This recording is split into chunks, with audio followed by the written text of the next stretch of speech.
Go away! I'm warning you, don't come closer. Ow! Why did you do that? Well, I thought you were gonna kill me. Kill you? No, I was asking for your book. Oh, so why didn't you just say so? Well, I did. Don't you remember? I said book.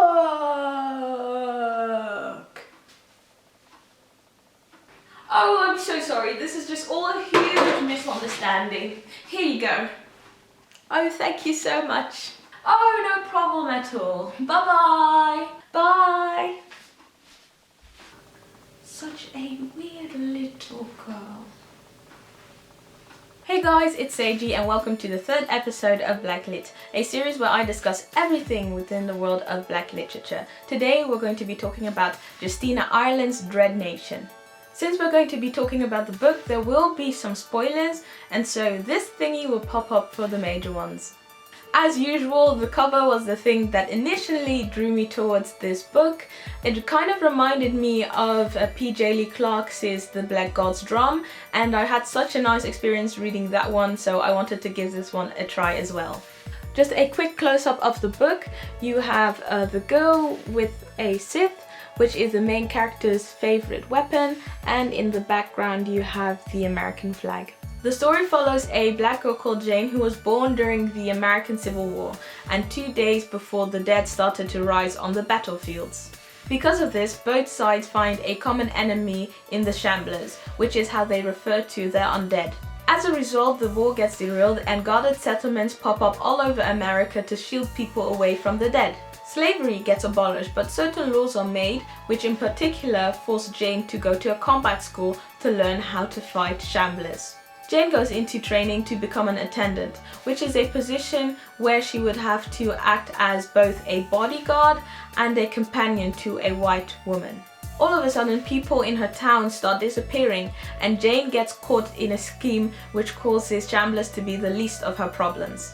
I think this book was pretty good. I liked the story, and I think that there were a lot of interesting things to take away from it. The relationship between Jane and her mother plays a significant role in the book. Jane had a unique upbringing. Her mother was a white woman who owned a plantation, and so people believed that she had been sleeping with the slaves. Either way, Jane grew up within the house and learned how to read and write. The book is split in two halves. The first one where each chapter starts off with passages from letters that Jane wrote to her mum, and the second part has passages from the other way around. I felt that Jane's passages were the funniest because it was just typical of what every kid would do. She'd be like, oh yeah, Baltimore is fine, I have lots of friends, and then no Shamblers in sight. And then the next chapter she'll be talking about how she almost died during a Shambler attack. I really liked the personality of Jane. I felt that she was very well written, and Justina just did a great job at bringing her to life. She comes across as very tough, and despite that being one of her main traits, there are a lot of nuances to her personality, such as the way she expresses her vulnerability, and so yes, I really did appreciate that. Also, I loved how the relationship between her and another character called Catherine developed over time. It just felt very organic and believable. Catherine was also a character that I enjoyed a lot, and exploring the complexity of her personality, which I will be talking about later, was very interesting.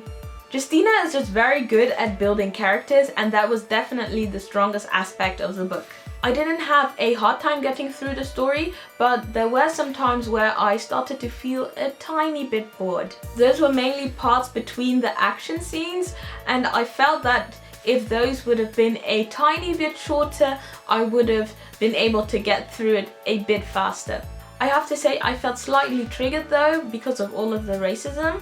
After some time, Jane gets caught and is sent to Summerland, where she's basically enslaved and has to work to keep all of the white people in that town safe. The people in control in Summerland justified this structure by saying that the moment that people started fighting for the liberation of slaves, God was enraged and caused all of the dead people to start rising. And the only way to stop all of this Shambler madness is to go back to the status quo. The whole time they were like, Negro this, Negro that, and that sometimes just got to me.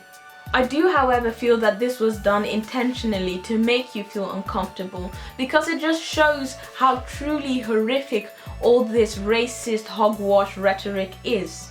Also, the concept of passing was explored extensively, and that was one of the most interesting things to me. So for those who don't know what passing is, I will read from the Wikipedia page. Passing is the ability of a person to be regarded as a member of an identity group or category different from their own, which may include racial identity, ethnicity, caste, social class, sexual orientation, gender, religion, age, and/or disability status. I never really considered how it would feel to be in such a position and how truly tough it could be. In the book, Catherine is black, but she can pass as a white lady. In situations like this, you have the possibility of receiving the same privileges as white people do. But on the other side, you're living a lie, having to turn your back on such an intrinsic part of yourself. Throughout the book, you see Catherine struggling with this, having to lie and listen to all of the derogatory things that the people were saying about people of color. At the end of the book, it is revealed that Jane's mother also was black and passed for a white woman, and that was such a shock to me. I definitely didn't see that coming, and I really liked that plot twist.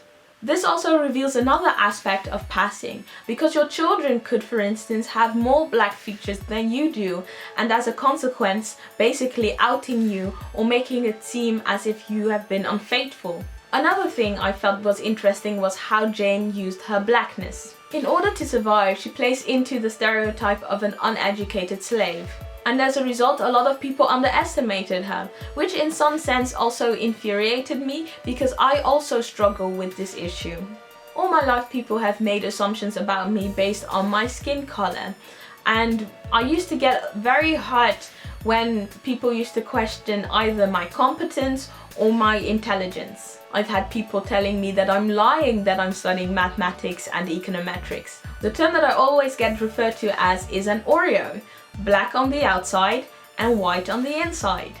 And it's hard for me to believe that there are people out there who believe that things such as liking to read or study can be attributed to one specific race. It just doesn't make any sense. Breaking down stereotypes and building understanding amongst one another is one of the things that I'm very passionate about, and also one of the reasons why I'm doing all of this on YouTube. Either way, thank you very much for watching. If you like this video, give it a thumbs up, subscribe if you haven't already, and I'll see you in the next video. Sorry. Don't laugh. It's good video. Truth, something like that. Your childhood, I know. My brain is...